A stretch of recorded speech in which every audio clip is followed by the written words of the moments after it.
In this week's Q&A, we're gonna go into things like cardio before weightlifting or after weightlifting, topics such as what to do when you're heavily overweight, should you focus on cardio, should you go into weightlifting, and other topics such as what to do with loose skin, cellulite, etc. So let's jump into today's video. What's up everyone, Eric Bowling here. Welcome to a new series that will launch every Sunday, so make sure that you hit that subscribe button, because if you subscribe, you're gonna get notified when all these videos are dropping. But every Sunday, we're gonna do a Q&A, and this Q&A is going to be all the questions that I've received from clients, one-on-one, my online clients, from you online. So tweet me, at Eric Bowling Fit. Send in your questions. I'll be accumulating questions throughout the week, and the top 5 that I see, top 5, top 10, depending on how much time we have, I will pick those and then I will do them every week to answer those questions. So on today's episode, we are going to jump straight in. I'm going to actually answer questions that I received from clients over this last week, because since this is a brand new series, I haven't really asked anyone to ask questions. So I'm just going to give you the answers or the questions that I received from clients and the answers that I gave them. Okay, so the first one that I received this week is from Brandon, and Brandon asked, when trying to compete for an event such as a marathon or Spartan race, how do you train for that?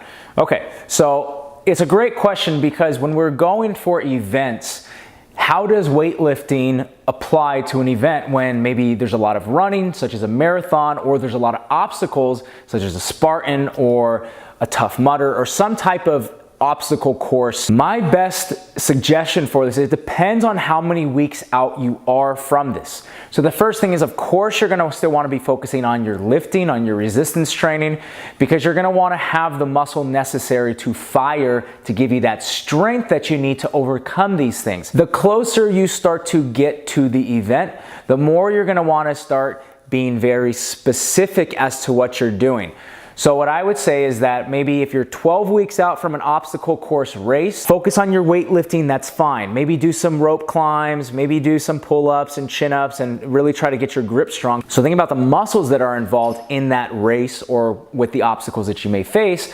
But then as you start to get closer, you're gonna wanna think about your exercise selection, becoming more specific. So maybe 6 weeks out, you're only doing rope climbs, or you're only doing grip work, or you're only doing monkey bars. And then maybe 2 weeks out, you're only focusing on those things that you have a challenge with. Next question we have is from Charlie. And Charlie asks, when dieting down, is it better to instantly cut out all carbs, or cut all carbs out, or gradually taper them down? Okay, this is kind of a difficult one to answer without necessarily knowing genetic structure and how well you do with carbohydrates. But because I already have his metabolic profile established, it's very easy for me to know how to program this for him. So there's something when it comes to carbohydrates known as AMY1. It's an amylase gene that basically tells your body how much or how well you can process carbohydrates. Some people have more copies of this AMY1 gene. Other genotypes don't have a lot of this copy, so that some people do better with carbohydrates, other people don't do so well with carbohydrates. So there's certain ways to test all of this. For him specifically, we would want to cut out all carbohydrates when dieting down. So we would want to go into more of a paleo style or more of a keto style diet for him, because that would work a lot better in making sure that he's hyperinsulin sensitive, making sure that his testosterone is high, and making sure that he's burning fat for fuel, because he has a lot to lose.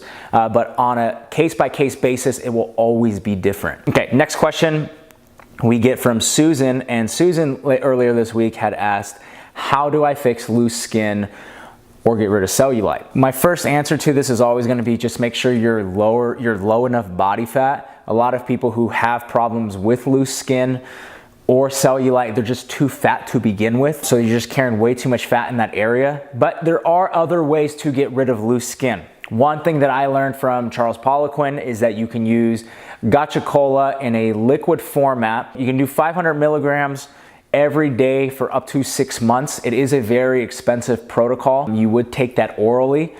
Another way you can do it is you can do cocoa butter or shea butter mixed with a liquid Gacha Cola supplement. So you can either take a powdered supplement, crack it, and then make it like a paste, put it over that area and apply that for a little bit of a tightening effect.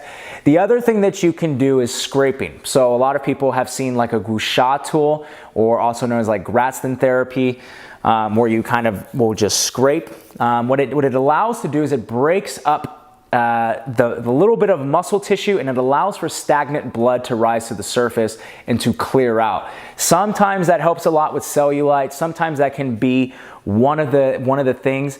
There are things known as stubborn fat spots or cold fat, which is basically there's not enough blood flow reaching that area. So the thermogenesis effect in that spot is stagnant. There's nothing really happening. There's nothing really going on in terms of how to burn fat on that spot. So sometimes scraping, using a scraping tool, make sure you're using a massage oil, that can increase blood flow to that area, and it can be pretty effective in terms of minimizing cellulite. But once again, it's not a surefire way to remove it or to fix that issue.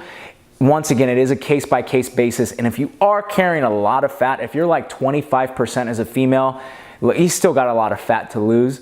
So I wouldn't really focus on that until you diet down a little bit more and get below 20% ideally. All right, next question we got came from Don. And it says, if I'm highly overweight, should I focus on cardio or lifting weights? Once again, I do not like cardio, so I'm just gonna make this a very easy answer. Focus on lifting the weights.